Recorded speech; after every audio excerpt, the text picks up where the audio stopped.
Bonjour à vous. Aujourd'hui, on est le 13 février et je viens vous parler concernant le Saint-Esprit. Je veux vous parler de ce que le Seigneur m'a montré il y a des années concernant sa personne. Parce que le Saint-Esprit est une personne.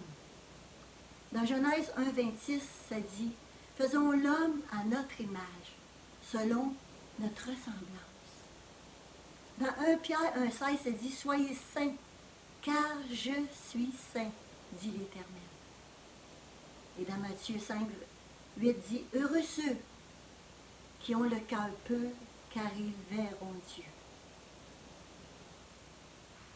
Un jour, le Saint-Esprit m'a dit qu'il était sensible, très sensible,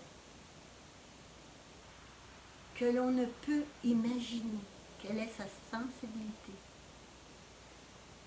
d'une douceur inexplicable, d'une profondeur, d'une pureté, aucune peur, aucune pensée négative. Lorsque le Saint-Esprit est là, c'est une paix que le monde ne connaît pas. Dans sa présence, il communique à notre esprit qui est le plus sensible de notre être. C'est ce qu'il m'avait dit. Il ne peut rester s'il y a de la colère. C'est ce qu'il m'avait dit. Il doit se retirer. Mais lorsqu'on se répand, on se repent de nos péchés. Il est là pour nous les pardonner.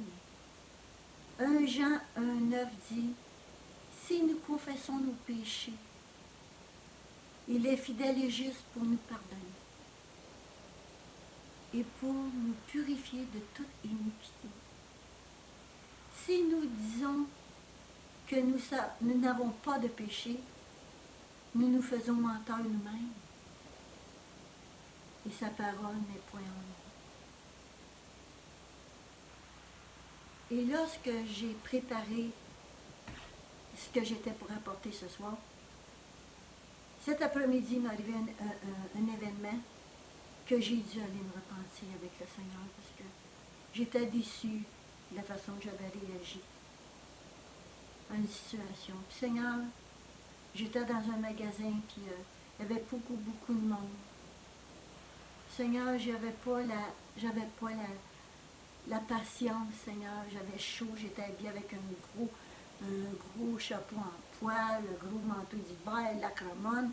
Mais c'était de ma faute, j'avais juste à pas y aller aujourd'hui. C'était plein de magasins.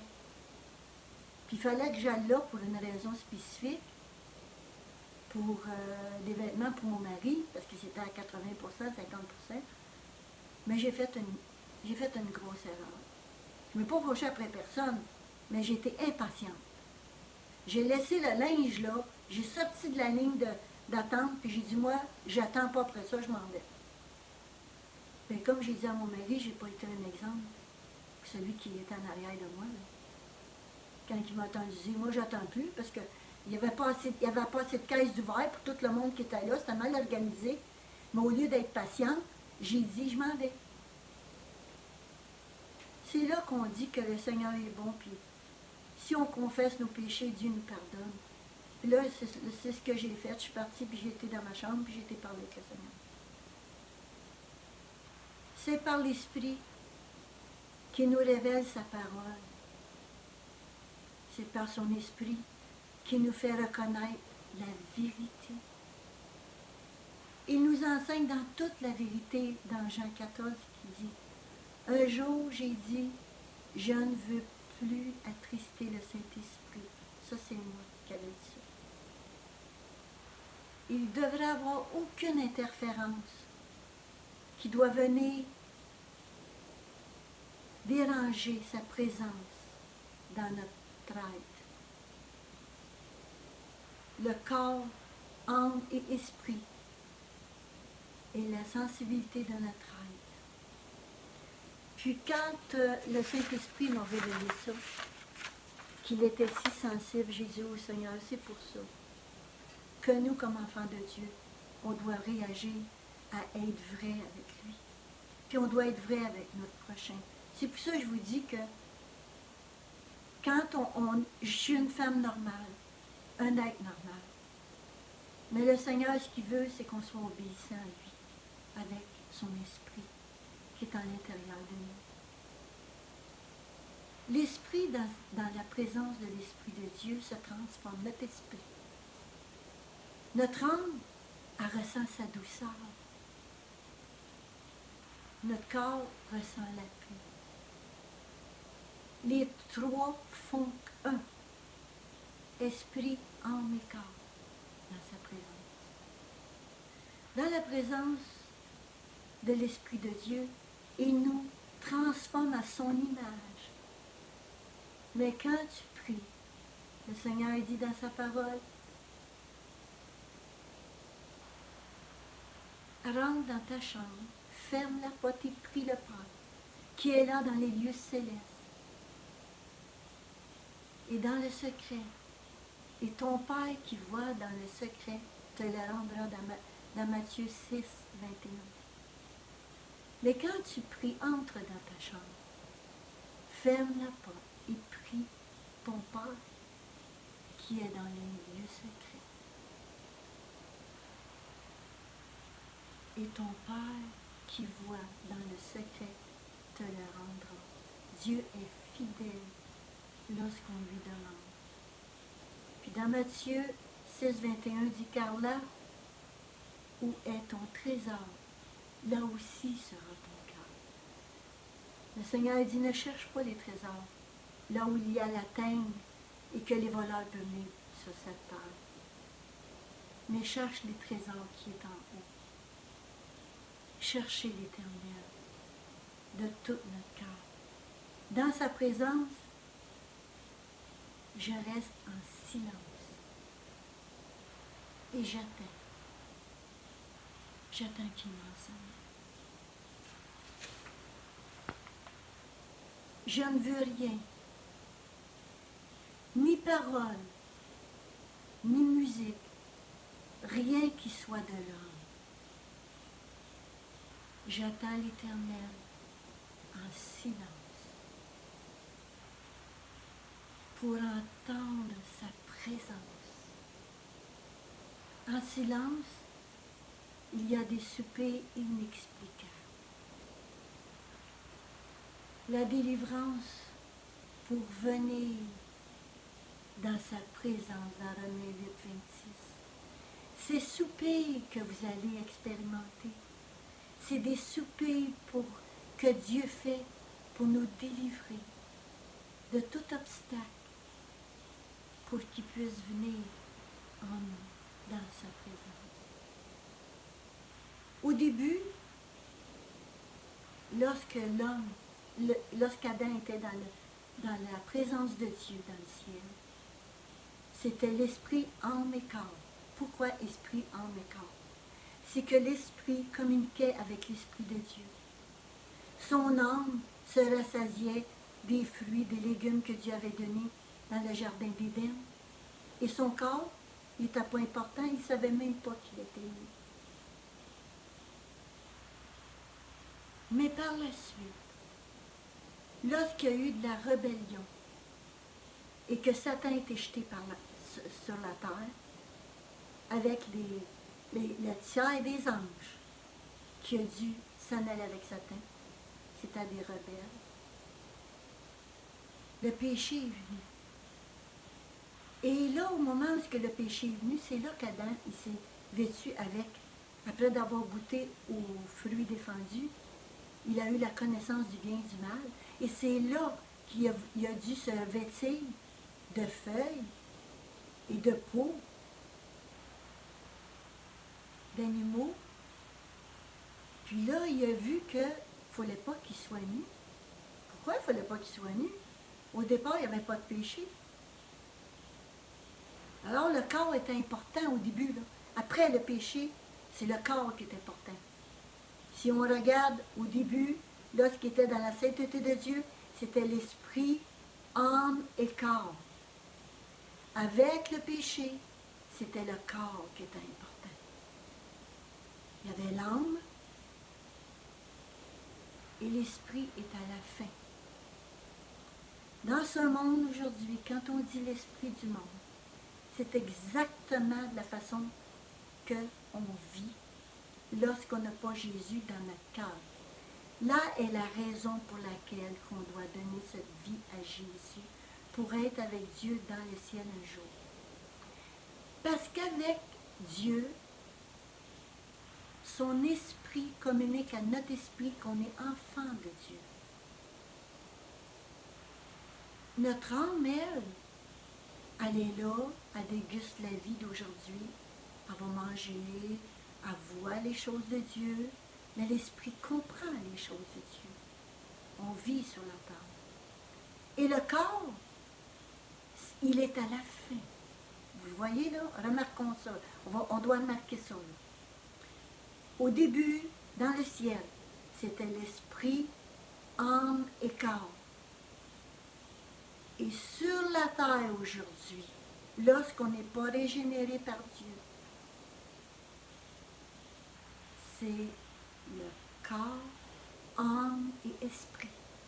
Mais lorsqu'on donne notre vie à Jésus, le Père, le Fils et le Saint-Esprit, c'est que c'est ton esprit qui va être premier, deuxième ton âme et troisième ton corps. Le corps, il n'est pas important. Quand on est dans la présence de Dieu, c'est l'esprit qui est important. C'est pour ça que Dieu dit dans sa parole de chanter des cantiques, de lire les psaumes, de prier sans cesse. C'est pour tenir notre esprit en communion avec Dieu. Lorsqu'on laisse la vie nous mener dans la vitesse, dans les choses qu'on vit à chaque jour, comme j'ai fait cet après-midi, j'ai demandé pardon à Dieu, j'étais attristée d'avoir fait ça. Mais Dieu ne peut pas rester. Dieu ne peut pas rester lorsqu'on est agité. Puis si on est en colère, l'Esprit de Dieu est tellement sensible qu'elle doit se retirer. Mais elle revient. Elle revient quand on demande pardon à Jésus. On demande pardon à Dieu d'avoir manqué. Et la paix revient. Parce que l'Esprit de Dieu, il est d'une douceur. Il est d'une sensibilité qui ne veut pas voir le péché. Il n'accepte pas le péché. La raison pour laquelle, lorsqu'on est régénéré par Dieu, qu'on vit par l'Esprit, âme et corps à la fin, c'est pour être prête avec le Seigneur. Parce que quand Satan, c'est lui qui était au contrôle de la musique dans le ciel. Il était au contrôle de bien des choses que Dieu avait données. Mais son orgueil, il voulait être au-dessus de Dieu. La rébellion a fait que lorsqu'ils ont touché au fruit défendu, car il y avait un fruit défendu, ça je vais vous parler de ça plus tard, que c'est là que l'homme a dit, oh, mon corps est important, oh, mon âme est important, mais l'esprit, c'est pas important. Je rende ma vie comme je veux. Sur la terre, on entend combien comme ça? Ah, la religion, c'est pas important. Ah, la foi, moi, je la fais moi-même. Je fais ça de ma façon à moi. De ta façon à toi, quand tu fais ça selon ta façon à toi, ce que je dis là, c'est très sérieux. C'est qu'avec Dieu dans le ciel, lorsqu'il était rebelle, c'était sa façon à lui, à Satan, puis les anges qui étaient rebellés, qui sont rebellés contre Dieu, c'est que c'est à leur façon eux autres, pas la façon à Dieu. C'est la raison pour laquelle qu'aujourd'hui, ce qu'on doit faire comme chrétien, c'est d'être obéissant. Vous savez, j'ai beaucoup de caractère, moi. Puis, comme je dis souvent j'ai dit souvent à des chrétiens de mes amis, Seigneur, je ne veux pas avoir ce caractère-là. C'est bon votre caractère pour dire au mal, non. C'est bon avoir du caractère pour dire à Satan, va jouer ailleurs. mais c'est pas bon votre caractère pour tes intérêts personnels. C'est pas la même chose. Puis je dis, Seigneur, je vais être avec toi un jour dans ton royaume. Puis là, ma prière, Seigneur, je sais que tu m'entends. Je veux être obéissante par ton Saint-Esprit. C'est là que le Seigneur dit, priez sans cesse. Si j'aurais prié avant de m'en aller cet après-midi, au lieu de me dépêcher de faire mon ménage, faire ci, faire ça, comme Marc dans la Bible, si j'aurais dit, Seigneur, je prends du temps avec toi, là, puis je prie avant de m'en aller, faire mes commissions. Mais vous voyez, là à ce moment-là, je n'aurais pas agi comme ça. J'aurais attendu. J'aurais même profité de parler du Seigneur à quelqu'un qui allait être aux côtés de moi. Il y avait une queue incroyable. C'était incroyable. C'était une ligne qui faisait ça. Mais j'avais aucune excuse pour réagir de cette façon-là. C'est pour ça qu'il dit prier sans cesse. Puis la rébellion qu'il y a eu dans le ciel, il montre exactement ce qu'est le monde aujourd'hui. L'esprit du monde, quand la parole de Dieu dit ça, c'est que l'esprit du monde dit, moi j'ai ma religion, je veux rien savoir de ça. Mais c'est qu'on ne parle pas de religion. On parle de l'obéissance de Dieu. Parce que si on veut être avec lui un jour, si on n'est pas dans l'obéissance, on ne rentre pas dans le royaume. Lorsque le Seigneur a dit, soyez saints car je suis saint, ça veut dire quoi? Jésus est venu sur la terre pour nous montrer qu'on doit être obéissant au Père pour être dans son royaume. S'il a dit à des pharisiens, s'il a dit à Marie-Madeleine qui était prostituée, va et ne pêche plus, c'est qu'il y avait un message là. Et vous savez, la présence de Dieu est au-delà de ce que le monde peut dire aujourd'hui, qui ont le bonheur. Mais c'est un faux bonheur. Parce que le vrai bonheur, c'est comme une fois, quelqu'un m'avait rencontré quand j'étais jeune, puis on était en moto, moi puis mon mari. Puis il m'avait dit que la drogue, c'était le fun, puis... Mais moi, là, je savais que c'était bien mieux que la drogue, la présence de Dieu. Écoutez, la présence de Dieu, elle est inexplicable. Sa bonté, comme je disais au début, sa bonté, sa douceur. C'est une douceur inexplicable. Parce que sa présence communique à notre esprit la sensibilité de notre être. Puis le Seigneur dit, là où sera ton trésor, là aussi sera ton cœur. Si ton trésor, c'est d'avoir le plaisir et ne pas être dans l'obéissance, pourquoi que tu serais obéissant dans le ciel? Pense à ça.